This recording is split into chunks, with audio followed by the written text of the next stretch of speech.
एक गेम खेलते हैं. I will show you half faces of a few celebrities and you tell me which side is real and which side is filtered. 3, 2, 1. 3, 2, 1. Got it wrong? Well, of course you did. Because filters कहाँ end होते हैं and fillers begin, ये एक human eye तो नहीं बता सकती. Hi, I'm Vrinda, a lawyer who loves to explore the intersection between society, law and how human choices intersect with these two. And today we are going to get into a topic which sits right at the crossroad of beauty, ethics and law.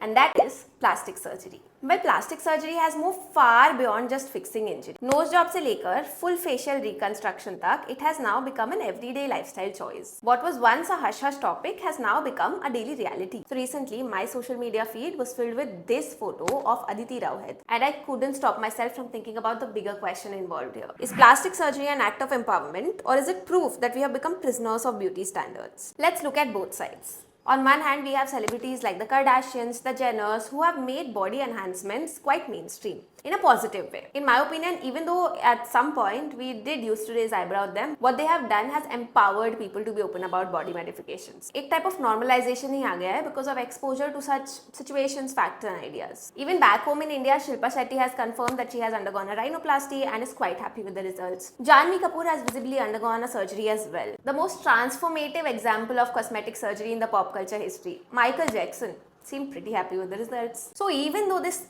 extreme side of cosmetic enhancement is completely fine, there is still something that makes me uncomfortable. And uska ek reason hai cultures like South Korea. The beauty industry in South Korea is hyper competitive. I think that is exactly the kind of culture which shows us the dangers of this normalization. The country has one of the highest rates of cosmetic surgeries per capita in the world. And unlike in most other places, it's not even seen as extraordinary or taboo anymore. It's just normal.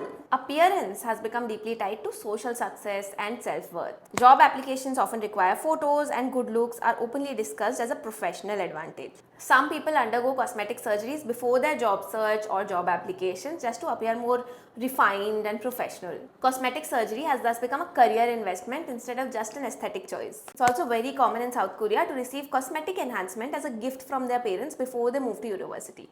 Just surprising, right? But again, this is a step towards becoming more presentable in a hyper-competitive society. Seoul's subway stations, especially Gangnam, are filled with before and after plastic surgery billboards. These ads often use slogans like "Be your best self" and "New semester, new face," which again normalizes cosmetic enhancement as a part of success and self-enhancement. The result? The result is what experts call appearance anxiety, a constant feeling that you're being judged and evaluated on how close you come to a rigid, almost uniform standard of beauty, which is big eyes, fair skin, a sharp nose and a thin jawline. And that is the problem.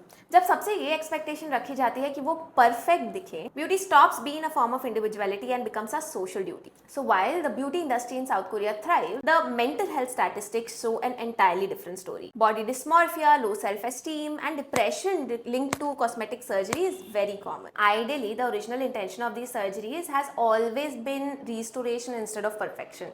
Records show that ancient Indian physician called Sushruta used to conduct nose surgeries back in 600 BC. Physicians like Galen and Celsus experimented with simple reconstructive techniques on ears, lips and noses. In the Middle Ages, these surgeries declined due to religious and ethical taboos associated with them. But again, in 15th and 16th centuries, Italian surgeons like Gaspare revived reconstructive surgeries. During World War I, modern reconstructive surgeries evolved to help soldiers who suffered facial injuries. There's also an Italian book that detailed the Italian method using arm skin flaps to rebuild noses. The 21st century brought non-surgical aesthetic procedures like Botox, fillers and laser treatments and the rise of plastic surgery tourism and AI-guided aesthetic planning. इस type की surgeries historically चली आ रही हैं and frankly इसमें कुछ बुरा भी नहीं है. Obviously it depends on individual choice, but as long as it depends on individual choice and not social pressure. But another question that it raises is, what if something goes wrong, especially in a modification related surgery? So when a cosmetic or plastic surgery goes wrong, it's not just a medical mistake, it's also a legal mistake. We have seen real life examples of how things can go wrong. In Mumbai, back in 2018, a 30-year-old woman tragically died during a liposuction procedure, and the surgeon was booked for culpable homicide and negligence. More recently in Kerala, a woman suffered facial paralysis because of a Botox injection that she was getting from an unregistered practitioner. This led to a statewide protest regarding regulation of Botox injections at unregistered practitioners. And this isn't just an Indian issue. The PIP breast implant scandal in France revealed that industrial grade silicone was being used in thousands of implants, leading to massive international lawsuits.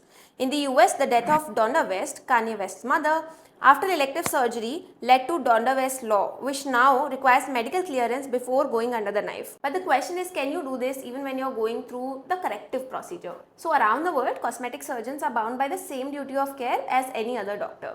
In India, such cases usually fall under the Consumer Protection Act and Indian Penal Code, now BNS, when there's a clear negligence. And yes, patients do have the right to file complaints in Consumer Code, Criminal Code and even Civil Code to claim compensation for pain, corrective surgeries and even emotional distress. All of this point to one thing: informed consent, qualified doctors and accountability are not optional in beauty medicine. They are the law. But beyond the legal and medical side, what about the social pressure that it fuels? We are all on social media and those of us who are not exposed to the world a lot get our dose of reality from social media. I'm sure यहाँ पे हर किसी को 80% of the time लगता होगा that जो screen पे है वही reality है, and that in turn makes us feel insecure, less or incomplete because screen पे जो है that is a very curated version of reality. Screen पे तो सिर्फ स्क्रिप्टेड परफेक्शन है. For example, in 2015, Kylie Jenner lip challenge got extremely popular where participants attempted to achieve temporarily fuller lips by using makeshift suction methods, such as placing their lips inside a shot glass or bottle and sucking out the air. The resulting vacuum caused blood flow to increase, making the lips swell to emulate Kylie Jenner's lips. And it became dangerous because the process to do that is painful and involves severe bruising and breaking of your blood vessels. Later, when things got out of hand, Kylie had to admit that she got fillers and it was not natural. That kind of disclosure was needed because the public thought that such lips were perfectly natural and they could also achieve it. And in doing so, they were hurting themselves. Some nations are already taking steps to have these disclosures. For example, nations like Norway, France and Israel have passed laws requiring influencers to disclose when their photos are digitally altered or when their appearance has been surgically modified. In Norway, since 2021, influencers must have a standardized label which mentions that a specific photo is a retouched photo if the image has been retouched to change body shape, size or color. France took a step further and now it mandates that any commercial image altered to make a person look slimmer or more attractive must carry a label stating it's been retouched. Again, the idea in all of this is to curb unrealistic beauty standard and protect younger audience from a distorted self-image pressure. Even Israel passed a similar law back in 2013. Together, these laws are marking a shift. The governments are now realizing that beauty modification, whether surgically or digitally, can have a real psychological impact. The goal isn't to shame enhancement, but to promote transparency and mental health. एक और बात जो हम इस पूरे topic में consider कर सकते हैं, the speed at which beauty standards keep changing. 10 years back, the ideal was bean size 0. Then came hourglass era. Then BBL obsession. And now clean girl or natural aesthetics. Each trend lasts barely 2-3 years before morphing into the next one, leaving the society chasing a moving target. Social media has further amplified this cycle. What once used to take years to change now takes months, days and even hours. So tomorrow, अगर मैं happily एक body modification surgery कराती भी हूँ, I don't know when the trend is going to change and what I did to my body is going to become totally redundant. Filters, algorithm and influencer culture keep redefining what is considered beautiful. And the result? The result is that we as a generation keep getting stuck in a loop of self-correction. It's not always vanity. It's survival in a hyper-visual economy where looking perfect equals staying relevant. What's thriving on social media today could become completely irrelevant tomorrow. And that is the fear of irrelevance that drives most people. Through the transparency laws, maybe we can aim to not shame people for any kind of modification or surgery, but to protect a certain section of audience from constantly comparing themselves to an altered version of reality. So if you're doing it out of love for yourself, then go for it. But don't do it under social pressure because the world tells you to do that. Let me know in the comments if you think plastic surgery is just modern self-expression, insecurity or self-empowerment. And do not forget to subscribe because the next video is going to be even more interesting.